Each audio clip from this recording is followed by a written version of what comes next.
नमस्कार, मी अरमान पठाण. आपण बघत आहात शार्प न्यूज. आपलं शहर, आपलं गाव, आपली बातमी आपल्यापर्यंत पोहोचवण्यासाठी शार्प न्यूजची टीम नेहमीच कार्य करत असते.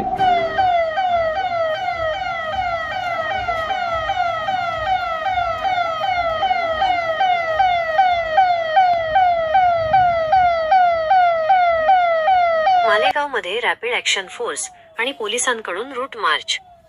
मालेगाव 29 जुलै 2025. आज मालेगाव शहरातील कॅम्प पोलीस ठाण्याच्या हद्दीत रॅपिड ॲक्शन फोर्स RAF आणि स्थानिक पोलिसांच्या वतीने रूट मार्च काढण्यात आला. कायदा व सुव्यवस्था राखण्यासाठी आणि जनतेमध्ये सुरक्षिततेची भावना वाढवण्यासाठी हा मार्च आयोजित करण्यात आला होता. हा रूट मार्च चर्चगेट, रावळगाव नाका, सोमवार बाजार चौक, जुना remand home, Bhavani Chowk, Sindhi colony, Wamandada Kardak चौक, मल्लू शेठ बंगला, गवळीवाडा, महाकाली चौक, क्रांतीनगर, गणेशवाडी, मोची कॉर्नर मेन रोड, फलटण मस्जिद, कॅम्प पोलीस चौकी, सोमवार बाजार चौक, नंदन डेअरी चर्च आणि कॅम्प पोलीस स्टेशन या प्रमुख ठिकाणांहून काढण्यात आला. यावेळी रॅपिड ॲक्शन फोर्सचे अधिकारी आणि कर्मचारी यांच्यासह कॅम्प विभागाचे DYSP गणापुरे, रॅपिड ॲक्शन फोर्सचे PI अमोल कदम त्यांच्या पथकासह उपस्थित होते. तसेच कॅम्प पोलीस स्टेशनचे सर्व अधिकारी आणि अंमलदारही या रूट मार्चमध्ये सहभागी झाले होते. या रूट मार्चमुळे नागरिकांमध्ये सुरक्षा आणि शांततेचा संदेश पोहोचण्यास मदत झाली.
रॅपिड ॲक्शन फोर्स त्याचबरोबर नाशिक ग्रामीण पोलीस दल यांच्या संयुक्त बैठकीतून आज रोजी एक रूट मार्च आयोजित केला होता. आगामी सण आणि उत्सव याच्या अनुषंगाने हा रूट मार्च आयोजित करण्यात आला होता.